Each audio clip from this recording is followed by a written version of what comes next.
of Physics and Chemistry and an Invention Educator, teaching a girls' school in Machakos County called St. Francis Misiani Girls. And in this session, we are going to talk about igniting young minds. Now that we are gathered here as Invention Educators, we have a responsibility to ignite the young minds back at our institutions. And then through it, we'll be also looking at the power of invention education. So I'll begin with my story with STEM. Growing up, STEM was seen as an intricate discipline. How it was presented to us, STEM was presented to us as these complex things, these difficult things, which was being described to be for the few chosen ones. We had some terms like the mad people's combination. These are people who did mathematics, physics, and chemistry. And they were said to work with big books, inclined at an academic angle. So that's the kind of introduction that I believe we all received with STEM. Then now getting into the real thing, when we got into the real learning, we found that the concepts were very abstract.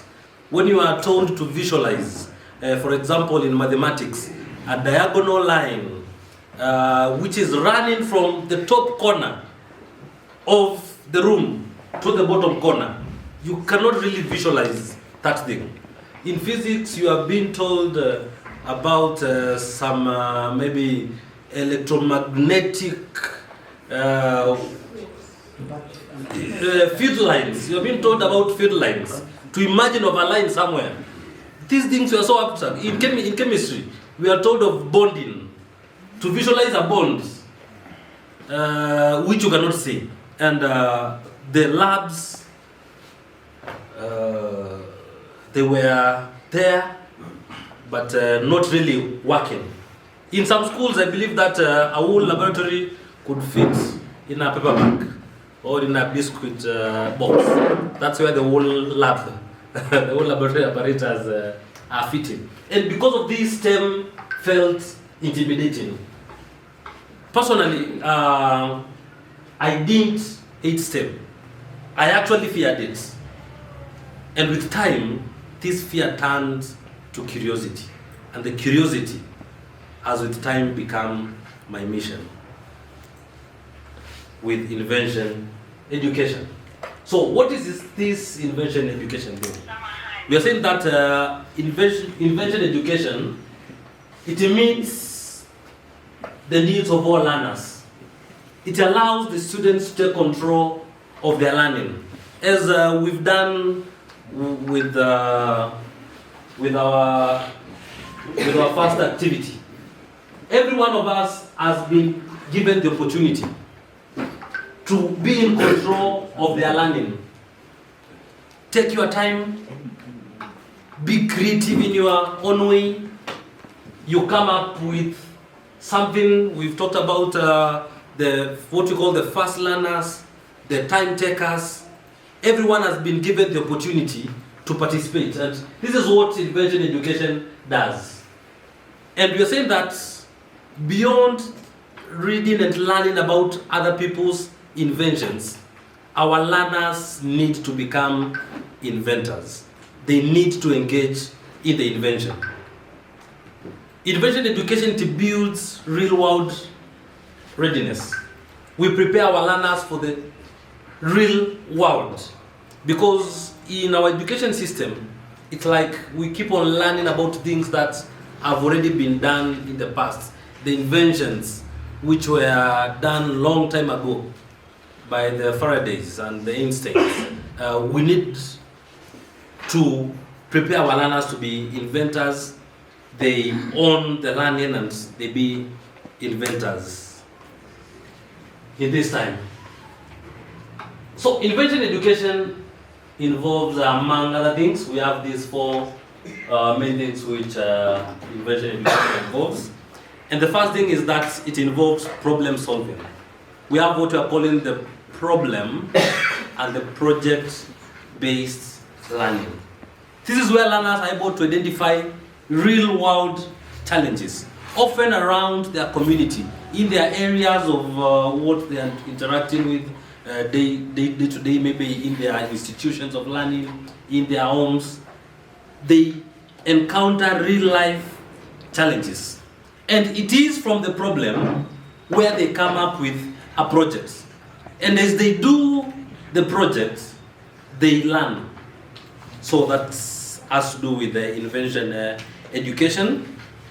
It brings the practical aspects of learning, where learners can be able to define their problems clearly, accurately. They consider the constraints that are there, they test their projects, and they even come up with potential answers.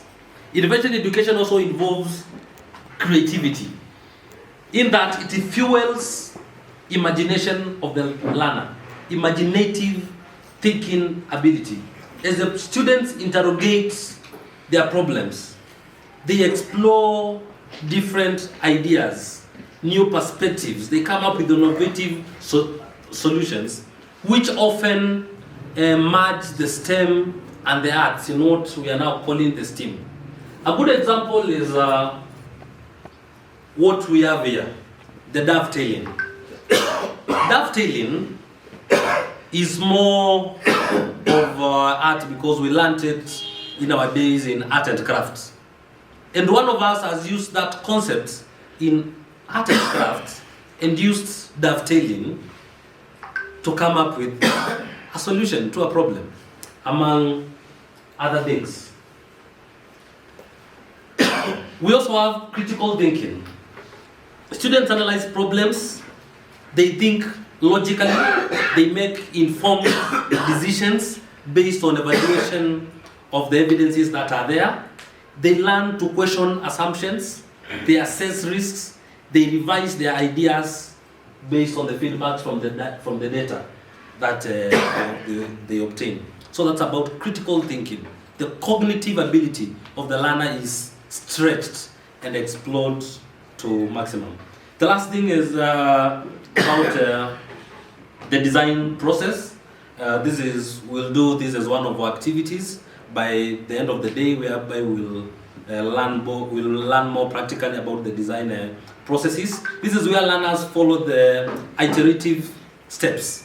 That is the procedures, the repetitive aspect, just like we've done. Somebody has confessed that they've tried this project of making the journal 3 times. They tried the first time, it didn't work. The second time, it didn't work. And lastly, they got it right that time. So that's about design processes. We'll look at it in details. And these are the 7 steps to invention education. This is part of the design process. The first step is problem identification. The learners need to identify a problem in their locality, in their areas, and once they get to accurately define the problem, then they begin on the journey of research. They probably get to know what are the existing solutions to the problem that they have. They interrogate them, their merits, their demerits, and all that. Then from there, they ideate.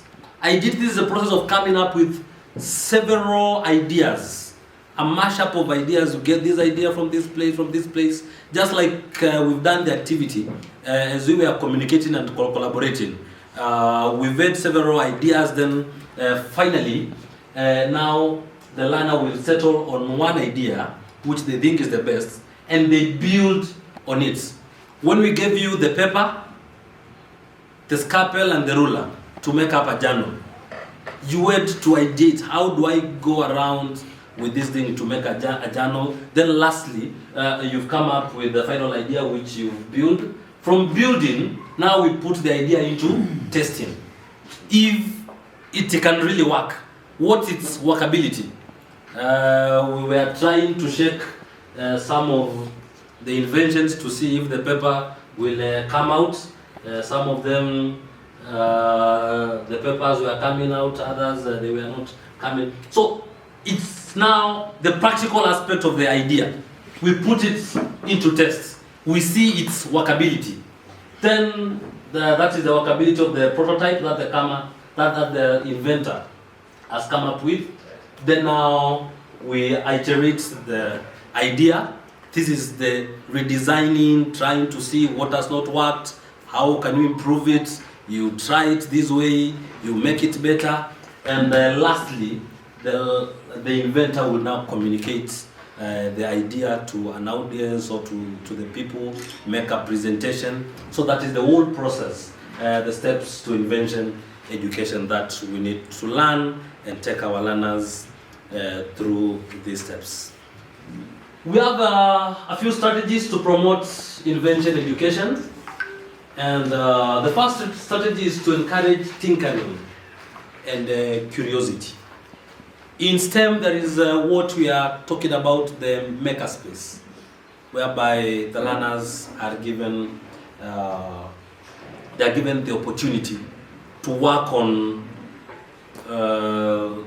projects. Just like we've given you some apparatus, and from the apparatus you come up with something. So such things, even the robotics, the robotic kit, and all these things, they arouse the learner's curiosity to make them want to come up with an invention, to come up with something.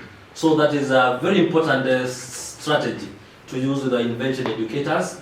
Two is to use the problem and the project-based learning, whereby we challenge our learners to identify, as we've said, a problem within their locality, and from the problem they come up with a project to solve the problem. The fourth strategy is to leverage low-cost technology and use of virtual labs.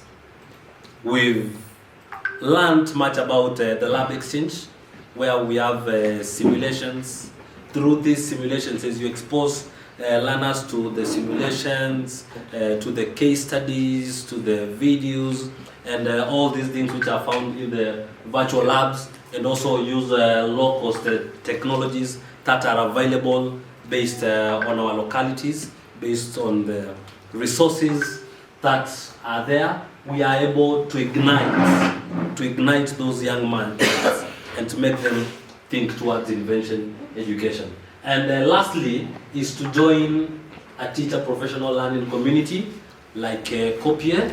COPIE is a community of practice for invention educators, which is bringing us together like a forum that we have today, whereby through interacting with each other, we learn from each other what this invention educator from this county X is doing, from this school, from this institution. As we come together, we promote invention educations in our institutions of learning, and by extension, our communities.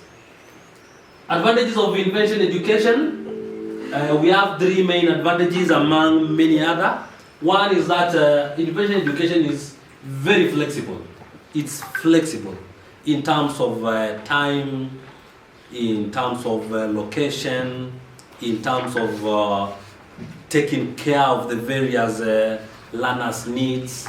It's flexible in terms of what you can do based on the fast learners, the slow learners. So it's very flexible. And two, it is engaging because it's hands-on activity.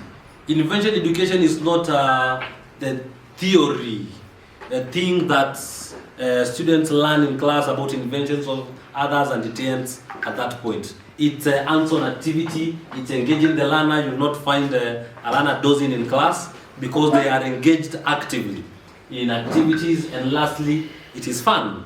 As learners work together, as they consult, as they interrogate different problems and come up with solutions, we make learning to be fun, not the traditional learning setup, whereby it is teacher-centered and the teacher is the master of everything, whereby we assume that the learner's minds are what in psychology we call the tabula rasa. They are empty slates written on. So as learners engage in invention education, they have fun in learning. So it's not boring because it's learner-centered. So we are asking the question, why invention education? Why invention education? And we are coming up with 3 main reasons for invention education. One is that it aligns with curriculum-based education competencies. 2, it reflects the global STEM trends. And 3, it supports the SDGs. So, how does invention education align with the competencies? Out of the 7 competencies in the CBE, invention education is actually aligned to 6. And that is the critical thinking and problem solving, creativity and imagination, communication and collaboration. It promotes digital literacy. Learners, they learn how to learn, and also self-efficacy. Because once learners know how to invent things, they'll be self-reliant. It reflects the global STEM trends. We are talking about the maker-centered learning, where students build, they prototype, design, and they do not just memorize concepts and inventions of others. 2 is that we are having the AI and emerging technology like the robotics and coding. So invention education aligns with that. It also aligns with the entrepreneurial mindset because it promotes the idea to solution thinking. That's also the problem of this learning. We are moving from the idea to solution thinking, which is aligned to the entrepreneurial mindset. It aligns with 2 of the SDGs, that is the 4th and the 5th one, whereby the 4th one is quality education. So invention education, it promotes inclusive, practical and equitable education that will foster long-time learning and innovation. The 5th SDG is about the gender equity, because as we empower through invention education, we empower the girls and women in STEM and also in STEAM by extension, and this breaks the stereotypes and it promotes full participation in technology and invention fields. Not the traditional one whereby STEM was a boys' thing. It had nothing to do with the girls and the women. So we are answering the big question, why the invention education? And the last thing is a call to action. I want to challenge us this day that we are not just teachers, we are invention educators. Let us say that. 1, 2, go. We are not just teachers, we are invention educators. One more time. We are not just teachers, we are invention educators. So I challenge you, be a mentor, be a coach, be a facilitator of invention.